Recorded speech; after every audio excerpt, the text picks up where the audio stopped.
નમસ્કાર વિદ્યાર્થી મિત્રો, સ્વાગત છે તમારું શિવા ઇન્ફોર્મેશન ચેનલમાં. ચેનલને સબસ્ક્રાઇબ કરો અને પ્રેસ બેલ આઇકોન. ચાલો આજે એક મસ્ત સફર પર નીકળીએ. પહેલી અને બૂઝો સાથે આપણે પૃથ્વી પરના જીવનની એક એવી અદ્ભુત દુનિયામાં જઈશું જે આપણને બતાવશે કે જીવન કેટલું વૈવિધ્યસભર અને આશ્ચર્યજનક છે. ક્યારે એવો વિચાર આવ્યો છે કે ભલે હિમાલયની થીજાવી દેતી ઠંડી હોય કે પછી રાજસ્થાનનું એ તપતું રણ, જીવન દરેક જગ્યાએ દરેક ખૂણામાં કેવી રીતે ખીલી ઉઠે છે? આટલા બધા અલગ અલગ વાતાવરણમાં સજીવો ટકી કેવી રીતે રહે છે? આનું રહસ્ય શું છે? ચાલો આજે પહેલી અને બૂજો સાથે મળીને આ રહસ્યને ઉકેલવાનો પ્રયત્ન કરીએ. પણ જીવનની ટકી રહેવાની ક્ષમતા ક્યાં સુધી જઈ શકે છે એનો અંદાજો છે? જાણીને કદાચ નવાઈ લાગશે કે વૈજ્ઞાનિકોને તો સળગતા જ્વાળામુખીના મુખમાં પણ સૂક્ષ્મજીવો ધબકતા મળ્યા છે.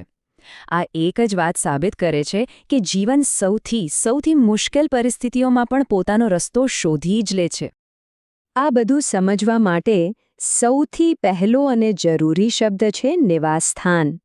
સાવ સહેલી ભાષામાં કહીએ ને તો એ કોઈ પણ સજીવનું ઘરનું સરનામું છે. એક એવી જગ્યા જ્યાં એને જીવવા માટે જે કંઈ પણ જોઈએ એટલે કે ખોરાક, પાણી, સલામતી બધું જ મળી રહે. અને આ રહસ્યનો બીજો અને એટલો જ મહત્વનો ભાગ છે અનુકૂલન. સમજો કે આ એક એવી ગુપ્ત ચાવી છે જે સજીવોને પોતાના ઘરમાં એટલે કે નિવાસસ્થાનમાં એકદમ પરફેક્ટ રીતે ફિટ થવા દે છે. જેમ કોઈ તાળામાં એની સાચી ચાવી જ બેસે ને, બસ એ જ રીતે અનુકૂલનને કારણે સજીવ પોતાના વાતાવરણમાં ટકી શકે છે. તો તૈયાર છો ને? ચાલો પહેલી અને બૂજો સાથે આપણી આ વિશ્વયાત્રા શરૂ કરીએ. અને આપણો પહેલો પડાવ છે રણ. એક એવી જગ્યા જ્યાં જીવન ટકાવી રાખવું એ પોતે જ એક બહુ મોટો પડકાર છે. જરા કલ્પના તો કરો, દિવસે પગ નીચે આગ જેવી તપેલી રહેતી હોય અને જેવી રાત પડે કે તરત જ હાડ થીજાવી દે એવી ઠંડી. રણમાં રહેતા જીવોને રોજ આ બે અલગ અલગ દુનિયાનો સામનો કરવો પડે છે. અને આ પડકારનો જે બેસ્ટ જવાબ છે એ છે રણનો જહાજ, ઊંટ. એ જાણે આ કઠોર વાતાવરણ માટે જ બન્યું હોય એવું લાગે. એના લાંબા પગ એને ગરમ રેતીથી દૂર રાખે છે અને પાણી બચાવવામાં તો એ માસ્ટર છે. પરસેવા કે મળ દ્વારા એટલું ઓછું પાણી ગુમાવે છે કે દિવસોના દિવસો સુધી પાણી વગર આરામથી રહી શકે. પણ નાના જીવોનું શું? વેલ, એમની પાસે પણ એક મસ્ત ઉપાય છે. સાપ અને ઉંદર જેવા પ્રાણીઓ દિવસની આખરી ગરમીથી બચવા માટે જમીનમાં ઊંડે પોતાના દરમાં ભરાઈ જાય છે અને જેવી રાત્રે ઠંડક થાય કે તરત જ ખોરાકની શોધમાં બહાર નીકળી પડે છે. અને વનસ્પતિઓ એ પણ કંઈ કમ નથી. થોર જેવા છોડ તો જાણે પાણી બચાવવાના એક્સપર્ટ છે. એમના પાંદડા કાંટા બની ગયા છે જેથી પાણી બાષ્પીભવન થઈને ઉડી ન જાય. એનું લીલું થડ જ એના માટે ખોરાક બનાવે છે અને એના પર જે મીણ જેવું પડ હોય ને એ પાણીને અંદર જ સાચવી રાખે છે. સ્માર્ટ નહીં? રણની ગરમીમાંથી હવે સીધા જઈએ એકદમ અલગ દુનિયામાં. ચાલો પહેલી અને બૂઝો સાથે નીકળીએ ઠંડા અને પવનથી ભરેલા પર્વતો તરફ. અહીંયા જીવનના પડકારો અને ટકી રહેવાની રીતો બિલકુલ અલગ જ છે. ક્યારે પર્વતો પરના પાઇન અને દેવદાર જેવા વૃક્ષો જોયા છે? એનો શંકુ આકાર એ કુદરતની એક અદ્ભુત ડિઝાઇન છે. આ ઢળતી ડાળીઓ પર બરફ જમા જ નથી થતો. એ તરત જ સરકીને નીચે પડી જાય છે, એટલે ડાળીઓ તૂટવાનો કોઈ ડર જ નહીં. અને આ થીજવી દેતી ઠંડી સામે રક્ષણ મેળવવા અહીંના પ્રાણીઓ પાસે પણ ખાસ વ્યવસ્થા છે. યાકને જુઓ, એના લાંબા વાળ એને ગરમ રાખે છે. તો બીજી તરફ હિમચિત્તાના શરીર, પગ અને પંજા પર પણ એટલી ગાઢ રૂંવાટી હોય છે કે એને બરફ પર ચાલતી વખતે જરાય ઠંડી ન લાગે.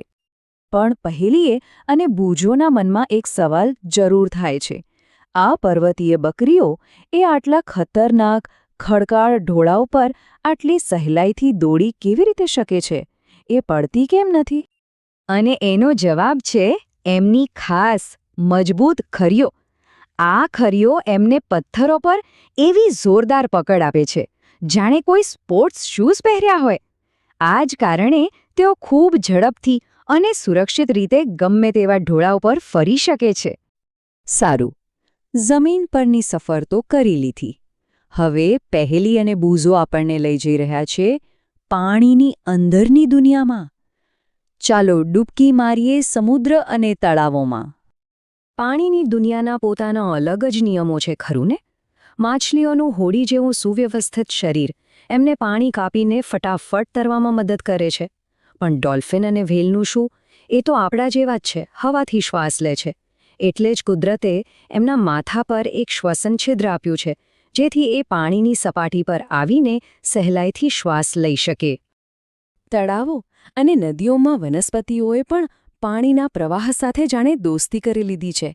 એમના લાંબા અને લવચીક પ્રકાંડ અને પાતળા પાંદડા પાણીના વહેણ સાથે ઝૂમે છે. એની સામે લડતા નથી, એટલે તૂટતા પણ નથી. આટલા બધા નિવાસસ્થાનો જોયા પછી હવે પહેલી અને બૂઝો એક ઊંડા વિચારમાં પડી ગયા છે. આપણે એ તો જોયું કે સજીવો ક્યાં રહે છે અને કેવી રીતે રહે છે, પણ સજીવ હોવાનો મતલબ શું છે? આ બધા જીવોમાં એવું તે શું છે જે સમાન છે? તો આ બધા જીવોમાં શું કોમન છે? ભલે એ રણનું ઊંટ હોય કે પર્વતનો યાક, બધાને જીવવા માટે ખોરાક જોઈએ, બધા સમય સાથે મોટા થાય છે, બધા શ્વાસ લે છે, આજુબાજુના ફેરફારો પર પ્રતિક્રિયા આપે છે, પોતાના જેવા જ નવા જીવને જન્મ આપે છે અને શરીરમાંથી બિનજરૂરી કચરો બહાર કાઢે છે. આ જ તો છે જીવનના મૂળભૂત નિયમો. અને આનું સૌથી સુંદર ઉદાહરણ શું છે ખબર છે? એક નાનકડું બીજ. હાથમાં લઈએ તો એ એક નિર્જીવ પથ્થર જેવું લાગે, પણ એની અંદર આખું જીવન સૂતેલું છે. એ પણ શ્વાસ લે છે. અને જેવી એને યોગ્ય તક મળે એમાંથી એક આખો નવો છોડ ઉગી નીકળે છે. એનો અર્થ એ કે જીવન હંમેશા આપણી આંખો સામે સ્પષ્ટ દેખાય એ જરૂરી નથી. તો આખી સફરના અંતે આ બધા જ અદ્ભુત અનુકૂલનો અને લાક્ષણિકતાઓ જોયા પછી આપણે ફરી પાછા એ જ મૂળભૂત સવાલ પર આવીએ છીએ જે પહેલી અને બૂઝોના મનમાં હતો. તો પછી આખરે જીવન છે શું? આ એક એવો સવાલ છે જેનો કોઈ એક સીધો જવાબ કદાચ નથી, પણ જ્યારે આપણે રણના ઊંટથી લઈને પર્વતના હિમચિત્તા સુધી અને દરિયાની માછલીથી લઈને એક નાના અમથા બીજ સુધી નજર કરીએ છીએ, ત્યારે એક જ વાત સમજાય છે કે જીવન એની તમામ વિવિધતામાં ખરેખર ખૂબ જ સુંદર છે.